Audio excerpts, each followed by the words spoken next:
Amém. Glória a Deus. Pai do Senhor, igreja. Aleluia. Nós temos refletido nos últimos dias sobre a temática honra. E sempre é importante nós aprendermos a discernir ambientes e moveres. E sempre quando nos é direcionado por Deus uma temática específica, nós precisamos entender que nós não podemos apenas ficar com a porção que nos é dada nos cultos, apenas com as ministrações que são realizadas acerca desse tema. Nós precisamos aprofundar, nós precisamos buscar do Senhor o que o Senhor quer falar conosco, qual o novo nível que o Senhor quer nos levar. O que o Senhor quer que nós entendamos com esse direcionamento que Ele está nos dando. Nós precisamos meditar, ler a palavra, estudar a palavra sobre esse tema. No livro de Apocalipse fala que pega o livro, come o livro, ele vai ser amargo no seu estômago, mas na sua boca vai ser doce como mel. Essa é a palavra de Deus. Quando nós refletimos nela, quando nós meditamos nela, isso é agradável, é doce para nós, porque nos traz revelação e nos traz entendimento.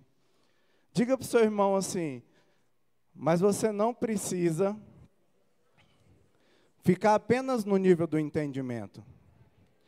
Você precisa dar um novo passo. Prezados, e qual é o novo passo que nós damos? É o passo da prática, que é quando fala do amargor no estômago. É o rebuliço que é por dentro. Toda vez que nós entendemos a palavra de Deus, isso gera um rebuliço dentro de nós, gera muito desconforto, gera mudanças de estrutura dentro de nós. Por isso que nós precisamos não apenas ter essas temáticas nos cultos, mas nós precisamos refletir, precisamos entender e precisamos praticar no nosso dia a dia. Minha oração nesta manhã é para que o Senhor possa, de fato, nós tenhamos prazer na ministração que nós vamos estar falando hoje, que seja doce nos nossos lábios, mas que quando sair daqui, o Espírito Santo de Deus possa nos incomodar. O Espírito Santo de Deus possa mover na nossa vida de tal forma que vai levar com que a gente pratique todos os dias, durante a semana, durante esse tempo que nós estamos vivendo. Nós vamos falar um pouco hoje sobre um texto que está lá em 1 Reis, capítulo 3. Nós vamos ler do 3 ao 15. Nós vamos falar sobre atos de honra de um rei que gera sabedoria, riquezas e honra. Diga, sabedoria, riquezas e honra. Nós vamos refletir um pouco sobre esse texto. Esse texto também ele está em 2 Crônicas, capítulo 1. Depois, na sua casa, reflita lá em 2 Crônicas, capítulo 1. Mas nós vamos ler o que está em 1 Reis, capítulo 3, a partir do versículo 3, diz assim: Salomão amava o Senhor, andava nos preceitos de Davi, seu pai, porém oferecia sacrifícios e queimava incenso nos lugares altos. Versículo 4. O rei foi a Gibeão, algumas versões falam Gibeon, para lá oferecer sacrifícios, porque era o lugar alto mais importante. Naquele altar, Salomão ofereceu 1000 holocaustos. Em Gibeão, o Senhor apareceu a Salomão de noite, em sonhos. E Deus lhe disse: peço o que quer que eu lhe dê. Salomão respondeu: foste muito bondoso com o teu servo Davi, meu pai, porque ele andou contigo em fidelidade, em justiça e em retidão de coração, diante da tua face. Mantiveste para com ele esta grande bondade, e lhe deste um filho que se assentasse no seu trono, como se hoje vê. E agora, ó Senhor, meu Deus, tu fizeste reinar teu servo em lugar de Davi, meu pai. Mas eu não passo de uma criança, não sei como devo agir. Teu servo está no meio do teu povo que escolheste, povo grande, tão numeroso que não pode contar. Dá, pois, a teu servo coração compreensivo para governar o teu povo, para que com prudência saiba discernir entre o bem e o mal, pois quem seria capaz de governar este tão grande povo? Essas palavras agradavam ao Senhor, por haver Salomão pedido tal coisa. E Deus lhe disse, já que você pediu isso, e não pediu longevidade, nem riquezas, nem morte aos teus inimigos, mas pediu entendimento para discernir o que é justo, eis que farei como você pediu, e lhe dou um coração sábio e inteligente, de maneira que antes de você nunca houve ninguém igual a você, e nem haverá depois de você. Também lhe dou o que você não me pediu, tanto riquezas como glória, de modo que entre os reis não haverá ninguém semelhante a você durante os dias da sua vida. Se você andar nos meus caminhos e guardar os meus estatutos e os meus mandamentos, como fez Davi seu pai, eu prolongarei os seus dias. Salomão acordou e eis que era um sonho. Voltou para Jerusalém e pôs-se diante da arca da aliança do Senhor. Ofereceu o holocausto, apresentou ofertas pacíficas e deu um banquete a todos os seus oficiais. Aleluia. Amém? Queridos, eu peço licença antes de nós aprofundarmos nesse texto, eu quero trazer um conceito aqui que é importante nós entendermos, que é o conceito de quem nós somos quando nós conhecemos a Cristo. Quando nós o reconhecemos como nosso Senhor e Salvador. Está lá em 1 Pedro, capítulo 2, versículo 9. 1 Pedro 2, 9. Diz assim, vós, porém, sois são geração eleita, sacerdócio real, nação santa, povo de propriedade exclusiva de Deus, a fim de proclamar as virtudes daquele que vos chamou das trevas para a sua maravilhosa luz. E em Apocalipse 5:10, coloca Apocalipse 5:10, por gentileza. E para o nosso Deus os constituístes reino e sacerdote, e eles reinarão sobre toda a terra. Diga para o irmão que está do seu lado, quando você reconhece Jesus como Senhor da sua vida, Ele libera duas unções sobre você. A unção de rei e a unção de sacerdote. Queridos, nós temos que ter esse entendimento que nós vamos refletir sobre as atitudes de um rei. E é esse posicionamento que o Senhor nos coloca. Quando Deus, Ele cria o homem lá no Jardim do Éden, Ele fala, olha, estou te criando e você vai governar sobre todas as coisas. O homem foi criado num conceito e num propósito de governo e de autoridade. E aqui os dois textos que nós lemos retomam o homem a essa posição de reinado e de sacerdócio. E quando nós entendemos, qual que é a unção que existe sobre um rei, a unção de liderança, de autoridade, a unção de governo, a unção de ser alguém estabelecido onde ele estiver. Eu quero te dizer que onde você for, não importa se você corra, não importa que você não queira, a partir do momento que você reconheceu Jesus na sua vida, você vai governar onde você estiver, você vai reinar onde você estiver, você vai liderar onde você estiver. A segunda unção é a unção do sacerdócio. O que é o sacerdócio? É aquele que serve ao Senhor. E muito mais diante do que isso. O sacerdote é aquele que tem acesso direto a Deus. Existe essa unção sobre nós de termos acesso exclusivo ao Senhor. A Bíblia fala que quando Jesus disse está consumado, no mesmo momento o véu se rasgou, aquele véu de separação que era entre o homem e Deus, ele foi rompido. E agora nós temos acesso diante do Senhor. Nós não precisamos de intermediários, porque nós somos sacerdotes. Ao ter esse entendimento, nós vamos refletir um pouco sobre a atitude de um rei, que liberou sobre a vida dele sabedoria, riquezas e honra. O texto que nós lemos fala de algumas atitudes de Salomão, e nós vamos também refletir em alguns textos que está a partir do capítulo 1 e no capítulo 2 também, para que nós tenhamos entendimento que foi uma sequência do que aconteceu na vida de Salomão. Nada acontece na nossa vida por acaso ou de imediato. Existe toda uma trajetória para que as coisas aconteçam na nossa vida. O versículo 3 começa dizendo assim: Salomão amava o Senhor e andava nos seus estatutos, e andava nos estatutos de Davi, seu pai.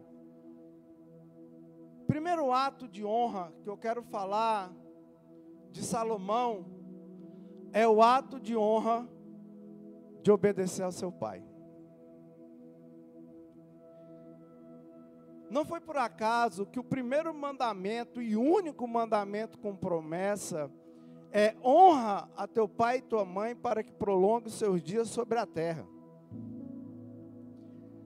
Salomão, ele tinha entendimento disso, e o texto diz que ele escutava, ele praticava as orientações do seu pai. Isso nós vamos perceber na prática no capítulo 2, do mesmo livro de Reis, que o capítulo 2, na minha Bíblia tem um título que diz assim: Últimas instruções de Davi. Aqui Davi, ele dá orientações para Salomão. O texto diz assim, nós vamos nos até alguns versículos, depois você pode aprofundar, nós vamos fazer isso em razão do tempo.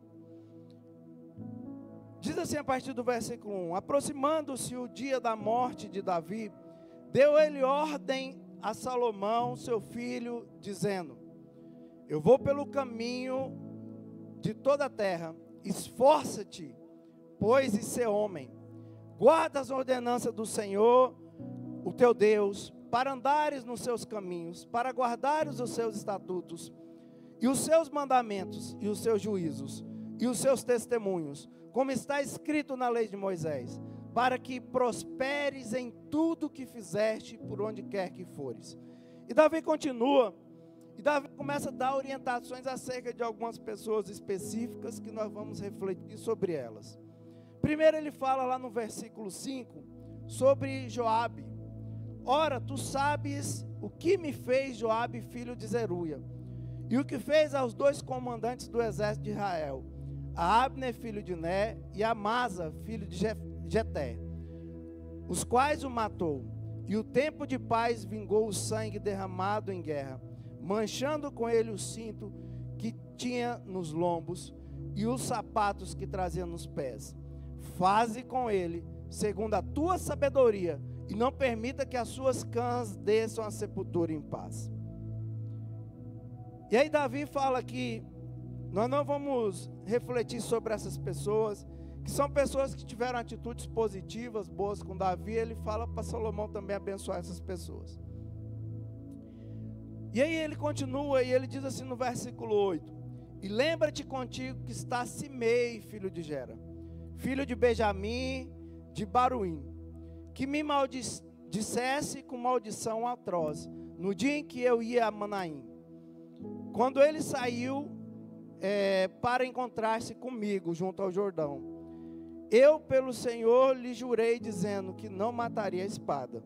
Agora, porém, não tenhas por inocente, és homem sábio, e bom saberás o que hás de fazer, para que, apesar de sua idade avançada, desça a sepultura com sangue. Davi, ele orienta aqui, dá várias orientações para Salomão, e eu vou até aqui sobre essas duas pessoas. E no ato de honra que Salomão tinha para com Davi, não foi apenas acerca desses dois homens. Eu quero falar também de Adonias, que ainda que Davi não orientou nada acerca de Adonias, porque era seu filho, e Davi tinha uma dificuldade de tratar os filhos, por isso que teve rebeldia dentro da sua casa. Mas mesmo assim, por causa da atitude de Adonias, Salomão, para honrar Davi, ele tem uma posição com relação a Adonias. Nós temos que ter o entendimento que nós não honramos apenas os nossos pais, e aí é os nossos pais físicos, e o nosso pai espiritual apenas fazendo aquilo que ele nos manda fazer. Mas é mesmo diante daquilo que ele não nos manda fazer, nós devemos ter uma atitude de honra e de respeito. Aqui nos fala, a primeira orientação que Davi dá aqui é sobre Joabe, filho de Zeruia. Davi orienta a Joabe, Salomão acerca de Joabe, filho de Zeruia, e nós vamos ver do versículo 27 ao 34, a morte de Joabe, no mesmo capítulo 2, né? Salomão, então, ele primeiro expulsa, pode deixar no versículo 27 aí que estava, por favor. Primeiro ele expulsa o sacerdote Abiatar, que tinha se rebelado junto com Adonias, irmão de Salomão. Davi era velho, e Adonias fala assim: meu pai já é velho, mesmo sabendo a orientação que Salomão seria o rei, ele faz um motim para assumir o reinado, né? Então, o profeta Natã e Betseba levantam em favor de Salomão, e Davi tem uma atitude de orientar e fazer com que Salomão se tornasse rei antes de Adonias. E Abiatar participou desse momento, e aqui nós não vamos falar de Abiatar. No momento a gente vai falar sobre que, independente da atitude do sacerdote, nós não matamos ele, tá? O único que Salomão não manda matar é o sacerdote.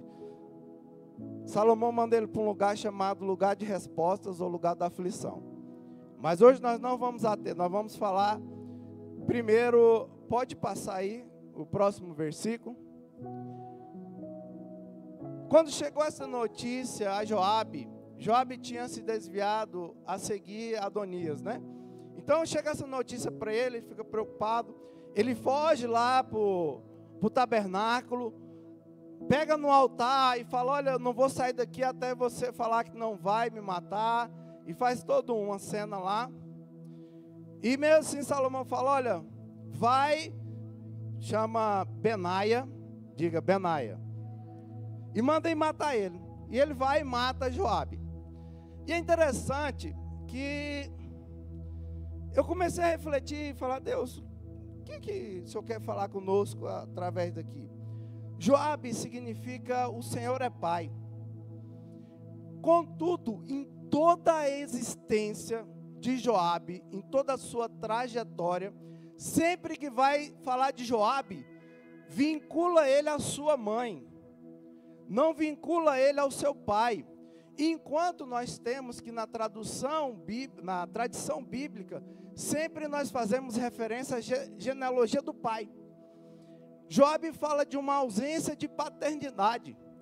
Ainda que o nome dele significa o Senhor é Pai, em todos os momentos dele, principalmente nos momentos dele que ele não conseguia se segurar, que ele tinha atitudes impulsivas, que ele fazia coisas fora do propósito de Deus, sempre as pessoas olhavam e falavam: Joabe, filho de Zeruia. Nós entendemos aqui que a ausência de paternidade e a ausência de reconhecer Deus como nosso Pai, isso faz com que nós tenhamos uma ligação um pouco diferente. Sabe o que significa Zeruia? Aquela que foi ferida. Significa aquela que foi ferida. Todas as vezes que há ausência de paternidade, existe ferida. Não é à toa que nos dias atuais, nós vemos tanto denegrir a figura masculina. Tanto colocar a figura paterna como, desculpa a expressão que eu vou utilizar, apenas um reprodutor. Só que quando há ausência paterna, e quando nós não reconhecemos Deus como nosso Pai, gera ferida nas nossas vidas. E a primeira coisa que Salomão, ele rompe com as feridas.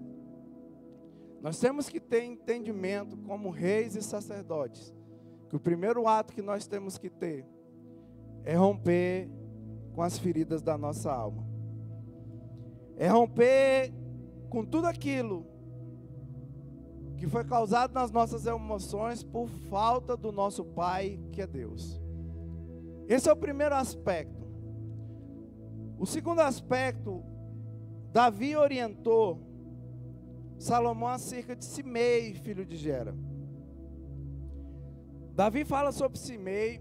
Simei, quando Absalão rebelou contra o pai, ele era da casa de Saul, Simei. E ele vai e começa a falar um monte de coisa para Davi, amaldiçoa Davi. E quando tudo muda, né? Absalão é morto, e é morto por Joabe. Ele falou, peraí, eu vou lá até o rei pedir desculpa, pedir perdão, porque agora a coisa virou e vai chegar em mim. E Davi promete para ele que não vai matar ele. Fala assim, olha, não vou te matar. Só que Davi adverte acerca de Simei, porque Simei tem uma representatividade. Simei significa aquele que escuta. E a primeira atitude de Salomão com Simei não é matar Simei, é orientar Simei, é direcionar Simei. Fala assim, olha Simei, a partir de hoje, você vai para Jerusalém e vai morar em Jerusalém. Você não vai sair mais nunca de lá. Você vai para lá. E passado alguns anos, Simei, né, 2 servos deles fogem de Simei, fugiu. E Simei vai então buscar em Gate esses 2 servos. Falou, eu vou até Gate, vou buscar o meu, depois eu volto para Jerusalém. Mas havia uma orientação do rei. Fica em Jerusalém. Jerusalém era o lugar que estava a Arca da Aliança. A Arca da Aliança simboliza e representa a presença de Deus. Salomão estava falando para Simei, fica na presença de Deus, porque o dia que você sair, vai chegar lenha na sua vida. E Simei sai e volta, e Salomão, sabe o que acontece? Salomão fica sabendo. E Salomão falou, olha, fiquei sabendo e acabou. Manda quem lá matar Simei? Diga, Benaia. Mandou ir matar ele, ele mata então Simei. Simei é uma representatividade da surdez espiritual. Todas as vezes o rei vai nos direcionar, vai para Jerusalém. Vai para a presença. E todas as vezes que nós desobedecemos, gera o quê? Morte. E aí, Simei era filho de quem? Gera. Diga, Gera. Estrangeiro. Aquele que não permanece em lugar nenhum. O que acontece aqui? Todas as vezes, queridos, que o Rei dos Reis nos orienta a algo, e nós não escutamos, nós somos inconstantes, nós não permanecemos. Ah, mas eu não vou ficar nessa igreja. É o Simei agindo na sua vida. Sai, na minha terra tem uma expressão que diz, de galho em galho. Sai de lugar em lugar. Sai buscando moveres em tudo quanto é lugar.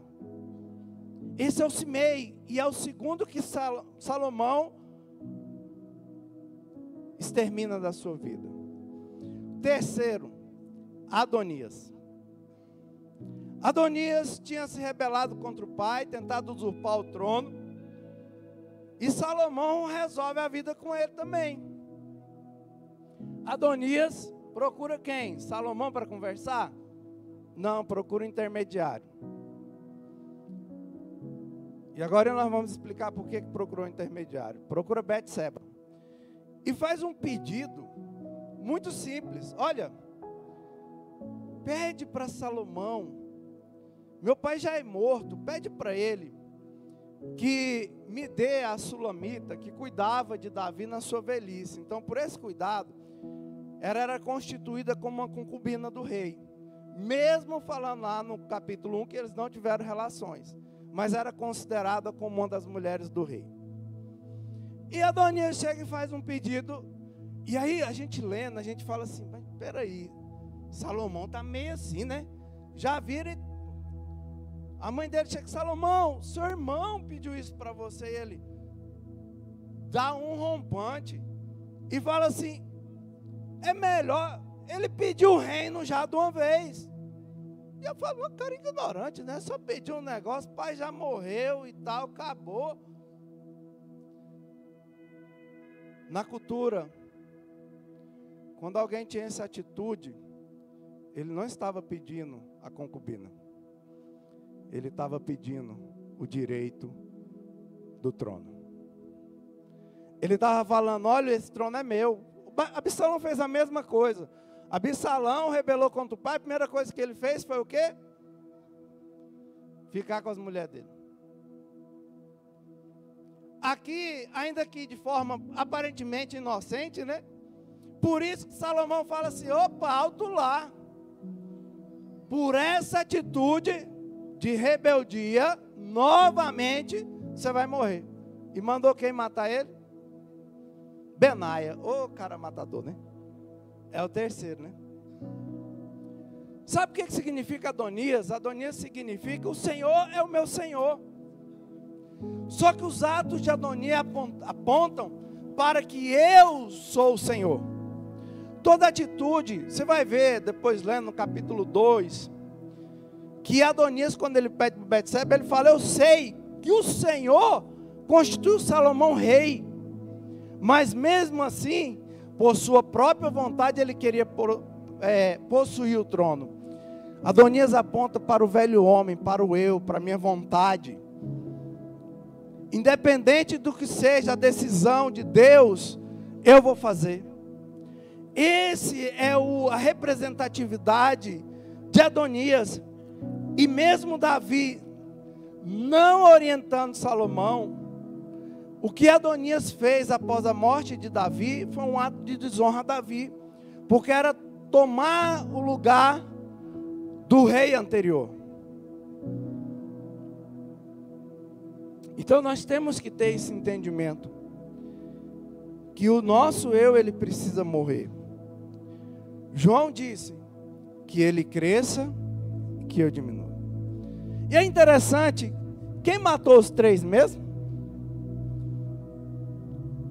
Diga assim, Benaia. Ben, filho, Iaia é o abreviativo de Yavé, filho de Deus. Queridos, nós só conseguimos vencer a desobediência, nós só conseguimos matar o nosso eu, nós só conseguimos romper com a surdez espiritual se nós reconhecemos o Filho de Deus. Não sou eu e você que vai romper com a desobediência, não. A Bíblia diz que tudo é por Ele, para Ele são todas as coisas. Nós não vamos conseguir matar o nosso eu, nós só podemos se for com a ajuda do Espírito Santo de Deus, pois é Ele que nos convence do pecado, da justiça e do juízo. Aqui está apontando para isso, para falar, olha, você não consegue nada se não for pelo Filho. Essa representatividade o tempo todo de Benaia, de a construção da nossa vida só é possível por meio de Jesus. Então o primeiro ato de Salomão foi com relação à obediência ao pai. O segundo ato de honra de Salomão é quando ele oferece sacrifícios. A Bíblia diz que Salomão subiu para Gibeão e ofereceu 1000 holocaustos. No capítulo 1 de 2 Crônicas vai falar que era sacrifício totalmente queimado ao Senhor. É um tipo de sacrifício específico, que está explicado lá no livro de Levítico. Levítico capítulo 1 explica esse tipo de sacrifício. Não era um sacrifício qualquer. A maioria dos sacrifícios que aconteciam, ficavam uma parte para o sacerdote. ou para quem oferecia o sacrifício. Esse era o único sacrifício que tudo era do Senhor, não sobrava nada. Precisava ser um animal macho, sem defeito, perfeito. E o sacerdote chegava, matava esse animal, aspergia em volta do altar o sangue e queimava todo esse sacrifício. O segundo ato de honra de Salomão é com relação ao que ofereça a Deus. Esse sacrifício fala de dar tudo para Deus. E oferecer de forma sem nenhum percentual para ninguém mais, só para Deus.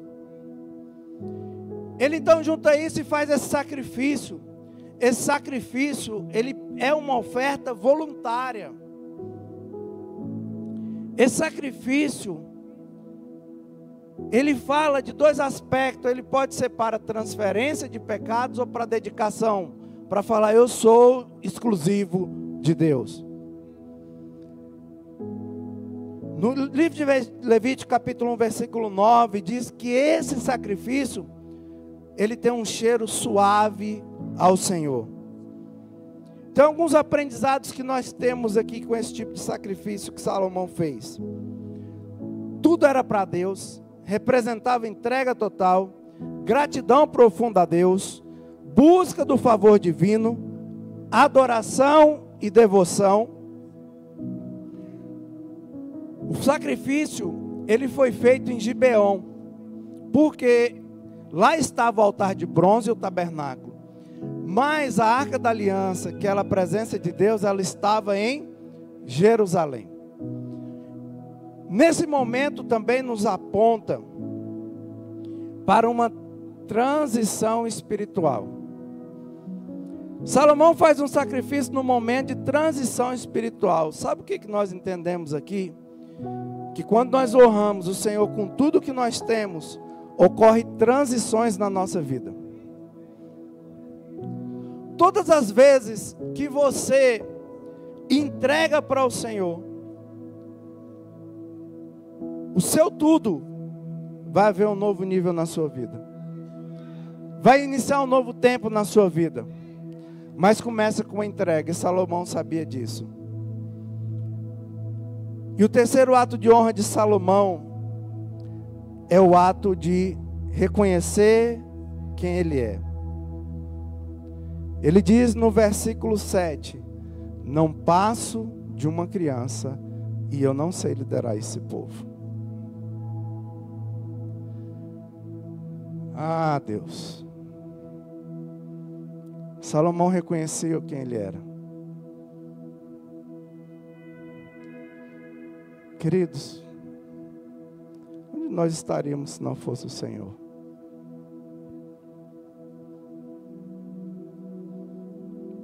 O que seria de nós se não fosse Deus na nossa vida? Provérbios capítulo 18, versículo 12 diz que a humildade precede a honra e a soberba a ruína. Ser humilde não é ser pobre. As pessoas falam, fulano é muito humilde, vinculando humildade à pobreza. O primeiro aspecto da humildade é a dependência da soberania de Deus. É reconhecer a soberania de Deus, está lá em Salmos 34, 18. Ser humilde é submeter-se à vontade de Deus, 1 Pedro 5, 6. Tratar os outros com respeito e amor, Filipenses 2, 3. Imitar o exemplo de Jesus, Filipenses 2, 8. Depender de Deus e não de si mesmo, Provérbios 3, 5 e 6. Salomão foi humilde por reconhecer quem ele era. Não existe honra sem humildade. Não existe honra sem reconhecer de fato quem nós somos. O quanto nós somos dependentes de Deus. O quanto nós só estamos aqui pelo desejo dEle. Reconhecemos que nós viemos do pó e para o pó nós retornaremos. Não sabemos o dia nem a hora, mas temos convicção que isso vai acontecer. A dependência por meio da humildade, ela abre coisas na nossa vida que nós nunca experienciamos. E Salomão destravou isso na vida dele, quando ele teve esse ato de reconhecer quem ele era, quem nós somos, queridos. A gente logo vai passar. Muitas vezes nós achamos que somos eternos, que vamos permanecer por... Não, a vida é um sopro. Nós somos como a erva, que hoje existe e amanhã não mais.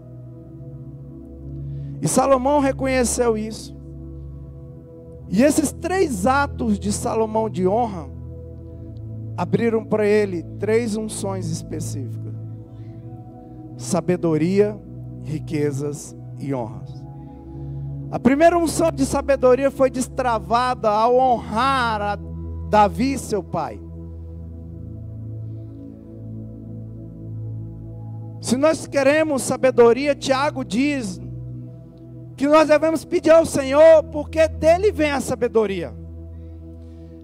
Quando nós honramos a Deus como nosso Pai, a unção de sabedoria é posta sobre as nossas vidas, e nós passamos a caminhar em sabedoria todos os dias da nossa vida.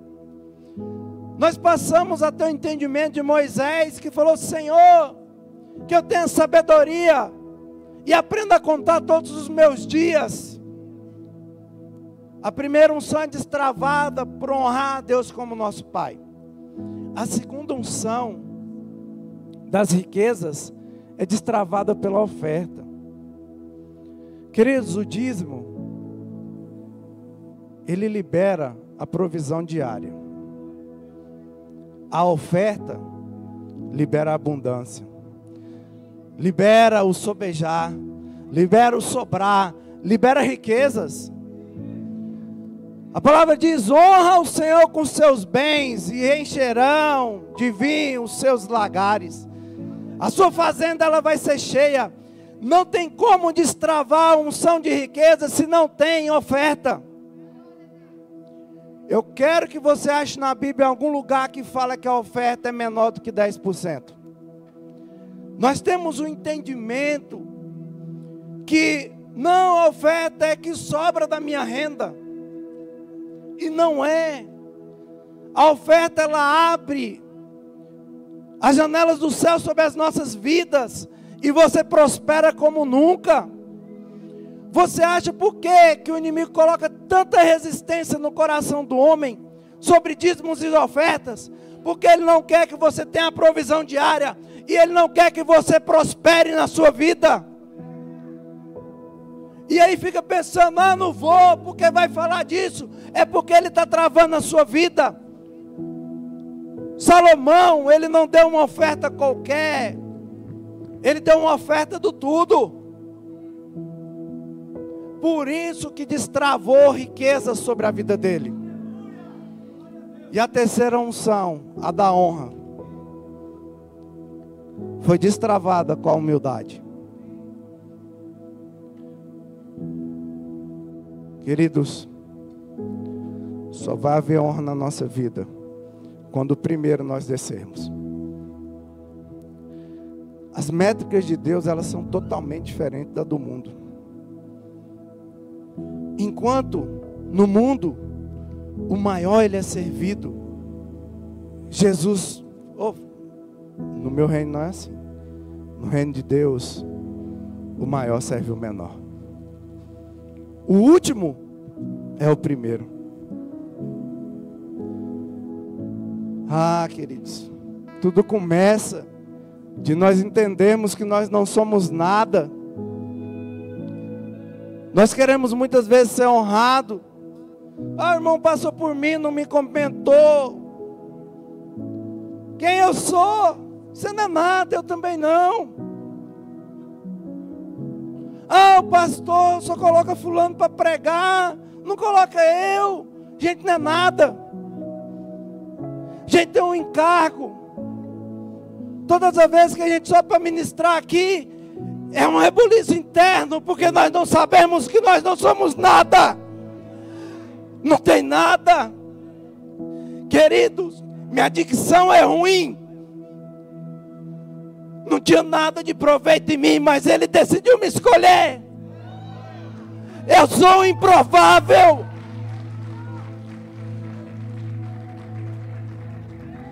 Só Ele sabe o que Ele fez na minha vida. Nós não somos nada. Nós temos que falar de honra, mas é honrar Ele. Deus está nos ensinando. Reconhece quem você é. E nós não somos nada. A maior unção que pode haver é a unção da honra, porque fala de morrer a si mesmo. Ninguém honra ninguém se não morrer, porque o homem, ele gosta de elogios. Provérbios diz: você é testado pelos elogios que recebe. Queria que você se colocasse de pé. E nós não vamos clamar ao Senhor por sabedoria e riquezas. Nós vamos clamar ao Senhor por quem Ele é.